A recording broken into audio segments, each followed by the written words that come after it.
अस्सलाम वालेकुम फ्रेंड्स, मेरा नाम है मुबशर हसन। माइंड और बॉडी का तालमेल हमारी परेशानी को, हमारी टेंशन को, हमारे दुख के लम्हात को बहुत ज़्यादा बढ़ा देता है। इस बात को समझना बहुत ज़रूरी है।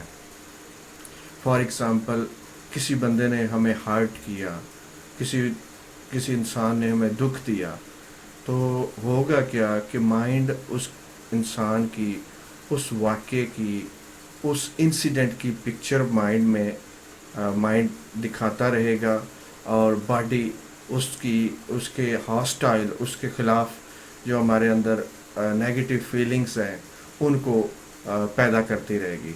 तो ये दोनों आपस में मिल के उस परेशानी को, उस ट्रबल को बढ़ाते रहेंगे।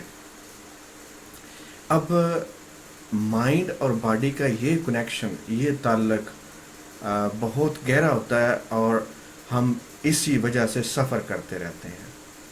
एक हार्ट टोले ने बड़ी खूबसूरत बात की थी। वो कहते हैं कि जब मैं बहुत परेशान था, एक दिन इतना परेशान था, मेरी ज़िंदगी सारी ऐसे ही गुज़र रही थी परेशानियों में, तो मैंने अपने आप से कहा कि अब मेरा अपने आप के साथ मज़ीद गुजारा नहीं हो सकता। वो कहते हैं जैसे ही मेरे माइंड में ये सोच आई, तो मैं सोचने लगा कि क्या मैं अपने साथ गुजारा नहीं कर सकता। इसका मतलब है मैं और वो जो मेरे साथ गुजारा नहीं कर रहा, हम दो हैं। तो उसके बाद उनको जो समझ आई, उसको उन्होंने अपनी book the power of now में लिखा। उसमें वो ये बताते हैं कि माइंड को, हम माइंड नहीं है, हम अपना माइंड नहीं है, हम अपने आप को अपना माइंड समझ लेते हैं। माइंड जो कुछ कर रहा होता है, माइंड जो कुछ पास्ट कंडीशनिंग की बुनियाद पे जो हमारे साथ कर रहा होता है, अगर आप माइंड के थोड़ा सा बाहर निकल के माइंड के ऊपर गौर करना शुरू कर दें, अगर आप कॉन्शियसली ऑब्ज़र्व करना शुरू कर दें कि आपके माइंड में क्या चल रहा है, तो वो जो माइंड में जो कुछ चल रहा होता है वो रुक जाएगा। तो माइंड को स्टॉप करने का सबसे बेहतरीन तरीका ये है कि वो जो हायर कॉन्शियसनेस है, वो जो माइंड को देखे। अगर जैसे ही आप माइंड को देखना शुरू करते हैं, माइंड स्टॉप हो जाता है।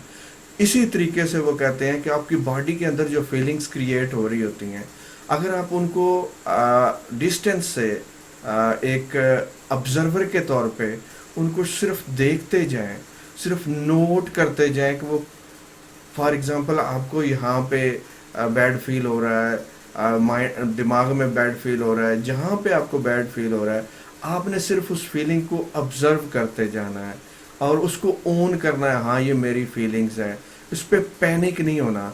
जैसे ही आप उसको ऑब्ज़र्व करना शुरू कर देंगे, न्यूट्रल होकर, पैनिक नहीं होंगे, तो वो फीलिंग ख़त्म होना शुरू हो जाएगी, वो डिज़ॉल्व होना शुरू हो जाएगी। जैसे ये फ़ौरन तो ख़त्म नहीं होती। जैसे फ़ैन अगर ऑन हो, आप उसका बटन ऑफ़ करते हैं तो वो फ़ौरन ऑफ़ नहीं होता, कुछ देर के लिए वो घूमता रहता है। बिल्कुल इसी तरीके से ये फीलिंग्स जो आपके अंदर बैड फीलिंग हैं किसी इंसिडेंट्स की, तो वो इतनी जल्दी ख़त्म नहीं होती। लेकिन जैसे ही आप उसके ऊपर अटेंशन रखते हैं, उसको देखना शुरू कर देते हैं कि क्या हो रहा है, कैसा हो रहा है, और फिर ये उसको ओन करते हैं कि ये मेरी फीलिंग्स हैं, हाँ ये मेरी फीलिंग्स है, लेकिन उस पर पैनिक नहीं होते, ना उसको बैड समझते हैं ना उसको गुड समझते हैं। न्यूट्रल होके सिर्फ उसको ऑब्ज़र्व करते जाते हैं, तो आहिस्ता आहिस्ता वो फीलिंग डिज़ॉल्व हो जाती हैं, ख़त्म हो जाती हैं, और फिर आपको एक पीस और सुकून की जो है वो कैफियत मिलती है। तो दो चीज़ों को ऑब्ज़र्व करने से हम अपनी परेशानी को डिज़ॉल्व कर सकते हैं। एक तो आप माइंड के बारे में अवेयर हो जाएं कि माइंड में क्या चल रहा है।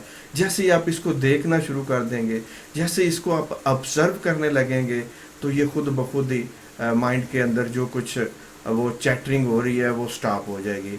और बॉडी के अंदर जो फीलिंग्स क्रिएट हो रही हैं लगातार उस माइंड की पिक्चर्स की वजह से, पहले तो उनमें कमी आना शुरू हो जाएगी। लेकिन आपने जब ऑब्ज़र्व करना है अपनी फीलिंग्स को, और फीलिंग को न्यूट्रल होकर ऑब्ज़र्व करना है, ना फीलिंग्स को अच्छा समझना ना बुरा समझना, ओन करना है कि ये मेरी फीलिंग्स हैं, मेरी बॉडी ने ये बनाई हैं, کیونکہ جس طرح کی میری کنڈیشننگ ہے، پاسٹ میں میرے ساتھ ایسا ہوتا رہا ہے، تو باڈی کی جو ہیبٹ ہے، باڈی نے اس کو رائٹلی اپنے حساب سے بنایا ہے، آپ نے صرف اس کو آبزرو کرنا ہے.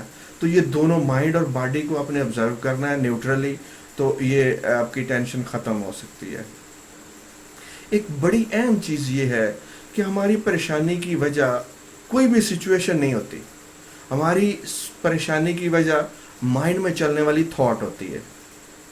فار ایگزامپل، اس وقت آپ کو جو پریشانی ہے، اس وقت جو آپ ٹینشن فیل کر رہے ہیں، اگر آپ تھوڑی دیر کے لیے میری بات پہ غور کریں اور یہ بتائیں کہ یہ ٹینشن والی اگر تھاٹ آپ کے مائنڈ میں نہ ہوتی تو آپ کیسا فیل کر رہے ہوتے.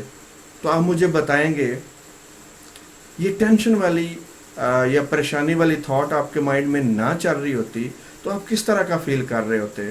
تو آپ مجھے بتائیں گے کہ آپ ریلیکس ہوتے اور آپ پرسکون ہوتے، آپ کو کسی قسم کا کوئی بھی نارملی جو لوگ فیل کرتے ہیں اس طرح آپ اندر سے خوش ہوتے اور کوئی پریشانی نہ ہوتی.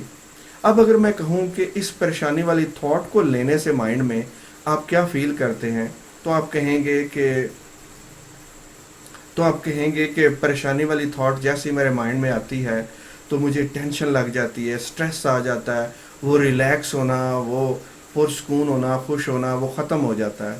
تو ایسی سچویشن میں آپ اندازہ لگا لیں کہ ایک ہی وقت میں جب آپ نے پریشانی والی تھاٹ کو لیا تو آپ کی کیفیت کیا بن گئی، اور جب آپ نے اس کو نکال کے ریموو کر کے یہ سوچا کہ اگر یہ نہ ہوتی تو آپ کی سچویشن بدل گئی. تو تھاٹ ایسی چیز ہے جو آپ کو پریشان کرتی ہے، سچویشن پریشان نہیں کرتی. اب آپ فرض کریں کہ آپ کے پاس ہیپی میموری ہے، آپ کے پاس ایک بڑی پیاری یاد ہے کسی فرینڈ کی، کسی بچے کی تصویر ہے آپ کے بچے کی، آپ کی کوئی اور اچھی سی یاد ہے، آپ کا کوئی فیوچر کا پلان ہے جس پہ غور کرنے سے آپ کو فیلنگ آتی ہے، آپ کو پاور ملتی ہے. آپ اس کے اوپر مائنڈ کو فوکس کرنا شروع کر. آئی نو اٹس ٹف، ہاں یہ مشکل ہے لیکن یہ ناممکن نہیں ہے. یہ سارا چکر تھاٹ کا ہے. جیسے ہی آپ اس سوچ کو جو آپ کی امپاورنگ ہے، جو آپ کو خوش کرنے والی ہے، چاہے وہ ایک میموری ہے، چاہے وہ آپ کا فیوچر کا پلان ہے، چاہے وہ کوئی اور چیز ہے جس سے آپ خوش ہوتے ہیں، جیسے ہی آپ اس پہ فوکس کرتے ہیں تو آہستہ آہستہ آپ کی وہ بیڈ تھاٹ والی جو فیلنگز اور بیڈ تھاٹ ہے وہ ڈیزالو ہونا شروع ہو جاتی ہے، ختم ہونا شروع ہو جاتی ہے، کم ہونا شروع ہو جاتی ہے. لیکن آپ کو پریکٹس کرنی ہے. جتنا زیادہ آپ پریشانی والی تھاٹ سے توجہ ہٹا کے آپ اس نئے والی تھاٹ کو اپنے مائنڈ میں رکھیں گے، اتنا زیادہ آپ گڈ فیل کریں گے، اتنا زیادہ آپ کا اپنے آپ پہ کنٹرول آئے گا. You will learn emotional mastery, آپ کو ایموشنل مینجمنٹ آئے گی اور آپ پہلے سے بہتر محسوس کریں گے. تو یہ دوسری جو میں نے بات بتائی ہے، اس کا خلاصہ، اس کی سمری یہ ہے کہ تھاٹ پریشانی کا سبب بنتی ہے. جس بھی میٹر پہ آپ پریشان ہیں، اگر اس تھاٹ کی جگہ پہ وہ اچھی تھاٹ جو آپ کو خوش کرتی ہے، یہ میموری ہو سکتی ہے یا کوئی آپ کی انعام لینے والی کوئی یاد ہو سکتی ہے، یا آپ کا کوئی اچھا پرفارم کرنے والی کوئی میموری ہو سکتی ہے، یا کوئی بھی خوش کرنے والی آپ کی جو مائنڈ میں پکچر بنتی ہے یا ویڈیو بنتی ہے، آپ اس پہ جیسے ہی فوکس کرنا شروع کریں گے تو یہ جو بہت شدت تھی آپ کی پریشانی والی تھاٹ کی وجہ سے، وہ ختم ہونا شروع ہو جائے گی، وہ کم ہونا شروع ہو جائے گی. تو یہ پریکٹس کرنا آپ کا کام ہے. جتنا زیادہ پریکٹس کریں گے اتنی زیادہ آپ کی پاور بنے گی، اپنے اوپر کنٹرول بنے گا. Thank you very much for watching this video.